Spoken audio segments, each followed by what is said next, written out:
Ah là là, Ant-Man Quantumania était le film le plus attendu de cette année, notamment car il introduit le nouvel antagoniste de la saga, Kang le Conquérant dans toute sa splendeur dans ce film, et l'intrigue du film est directement reliée à Avengers The Kang Dynasty et Secret Wars. Et comment ne pas être hypé par ce personnage et tout ce qui s'ensuit. Un ennemi bien plus puissant que Thanos et qui existe en plusieurs versions, les plus dangereuses les unes que les autres. Bref, aujourd'hui on va revenir sur les éléments importants du film et surtout de la fin qui laisse les téléspectateurs dans le doute, avec une catastrophe multiverselle qui se prépare. Bref, on parle donc des 2 scènes post-crédits sensationnelles, de la fameuse guerre multiverselle qui se prépare, ou encore de l'identité, ou plutôt des identités, des fameux Kang.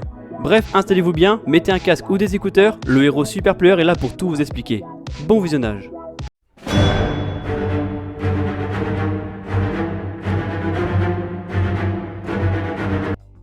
Ça y est, on nous présente enfin le Kang par excellence tel que l'on connaît. Mais ce n'est pas sa première apparition dans le MCU, car en effet dans la série Loki, on nous présente déjà le Saint Graal des Kang, à savoir celui qui demeure, le seul Kang de nature altruiste et qui a réussi à mettre un terme à la fameuse guerre multiverselle. Enfin, le seul Kang bienveillant, ça reste à prouver, car le nouveau que l'on nous a présenté dans ce film pourrait se révéler en réalité, malgré ses manières et sa méchanceté, le protecteur du multivers. Ah oui, je vous préviens, il va falloir suivre, mais ne vous inquiétez pas, on va y aller doucement. Bien, pour résumer lors du film, on y retrouve un Kang qui s'est vu être exilé dans la dimension quantique par ses semblables, à un endroit hors norme où le temps n'existe pas. En somme, le seul lieu capable de retenir un être pour qui le temps fait sa force. Mais alors, pourquoi ce Kang en particulier s'est fait bannir par ses pairs? Eh bien, pour l'instant, on n'a pas eu de réponse à ce sujet, mais on peut très bien imaginer que l'idéologie de ce Kang est différente des autres, étant donné qu'il est le seul à avoir vu ce qui se passe à la fin des temps, et que contrairement à ses doubles, il voudrait faire les choses autrement. Et oui, en réalité, le Kang exilé pourrait être le seul à sauver le multivers de ses confrères. Malheureusement, il est mort à la fin du film, enfin ça c'est ce que le film veut nous laisser penser, car on ne voit pas le corps, et Ant-Man se demande s'ils sont débarrassés réellement de ce Kang. Toujours cette idée-là de semer le doute quant à un retour de l'exilé. Et s'il s'avère qu'il est le plus puissant des Kang qui existent, le voir mourir aussitôt serait très surprenant et contraignant. Car pour moi, le Kang principal qui affrontera nos Avengers est celui-ci. De plus, Scott se demande à plusieurs reprises s'il a bien fait de se débarrasser de l'exilé, car ce dernier l'avait prévenu qu'il était le seul à pouvoir empêcher ce qui allait se produire, et qu'ils auraient peut-être dû le libérer de sa prison malgré les conséquences que seuls les Avengers pourraient arrêter. Qui sait, avec ce choix, Ant-Man a peut-être réellement condamné tout le multivers à une guerre infinie. Mais pour ma part, je vois les choses se dérouler ainsi, avec pour commencer sans surprise, la survie de l'exilé, qui trouvera un autre moyen tôt ou tard de rejoindre le multivers et l'espace-temps, et qui ensuite se verra triompher de ses doubles, stopper la guerre multiverselle, et sauver le multivers, enfin pour un temps, car derrière, l'esprit conquérant interviendra maintenant qu'il est le seul Kang au pouvoir.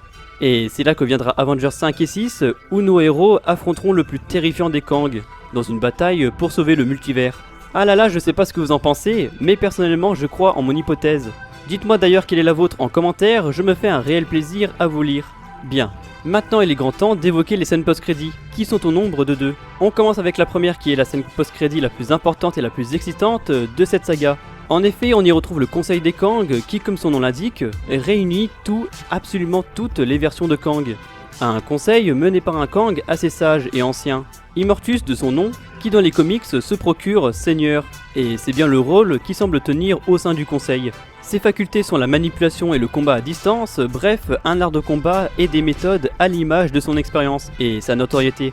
Vient ensuite Ramatout, un Kang vêtu tel un pharaon, étant donné qu'il a voyagé dans l'Égypte antique. Puis le troisième haut gradé ou co-leader de ce conseil se nomme Centurion, une sorte de cyborg futuriste, mais actuellement, concernant ces 3 Kang, le mystère reste entier.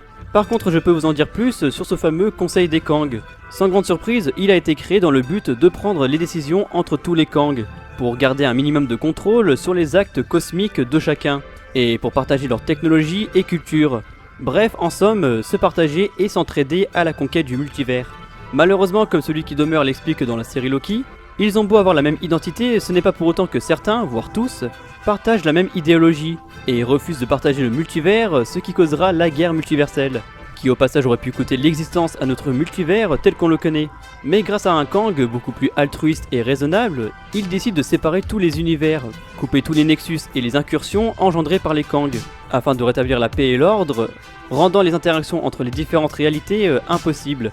Tout ça jusqu'à ce que Sylvie décide de tuer celui qui demeure et donc, par la même occasion, de libérer tous les Kang qui étaient prisonniers de leurs flux temporelles respectives et qui peuvent à nouveau se réunir à l'emplacement de l'arène. Emplacement qui demeure inconnu mais elle devrait se situer, en toute logique, entre les univers, là où celui qui demeure siégeait dans sa citadelle des Kang. Une citadelle qui dans la série Loki présente une salle comportant 4 statues, dont une qui est brisée et tout est clair normalement. Il s'agit bien des leaders Kang qui ne sont plus qu'au nombre de 3, étant donné que l'un d'entre eux a été exilé, celui du film Ant-Man 3, bien évidemment. Bien, j'espère que vous suivez toujours jusqu'ici, car les choses deviennent encore plus complexes. Avec toujours dans la série Loki, l'un des variants de Kang qui a pris la tête du TVA suite à la mort de celui qui demeure.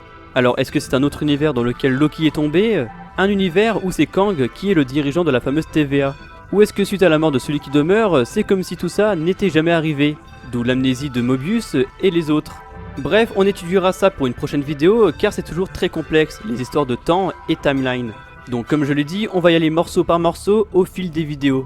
Bref, passons à la seconde scène post-crédit où l'on y retrouve Loki et Mobius, qui retrouvent un autre variant de Kang, celui-ci se fait appeler Victor Tamley, et il semble s'être extirpé du reste des Kang, en menant une vie ordinaire dans les années 1910, et cette scène fait office de teaser pour la saison 2 de Loki, saison extrêmement attendue et ô combien important pour avoir des réponses, et nous teaser encore un peu plus Avengers 5 et 6, pour plus de Kang. Bref, c'est ainsi que cette vidéo se termine, qui j'espère vous a plu. Si c'est le cas, je compte sur vous pour le pouce bleu, c'est super sympa et ça récompense énormément le travail fourni. Si c'est votre première fois sur la chaîne ou si ce n'est pas encore fait, abonnez-vous, c'est totalement gratuit. Il paraîtrait même que si vous le faites, vous recevrez des pouvoirs surpuissants, plus puissants que Kang lui-même. Enfin, je dis ça, je dis rien. Et si ça se trouve, un variant de vous-même est déjà membre de la chaîne. Je dis ça, peut-être que c'est un signe.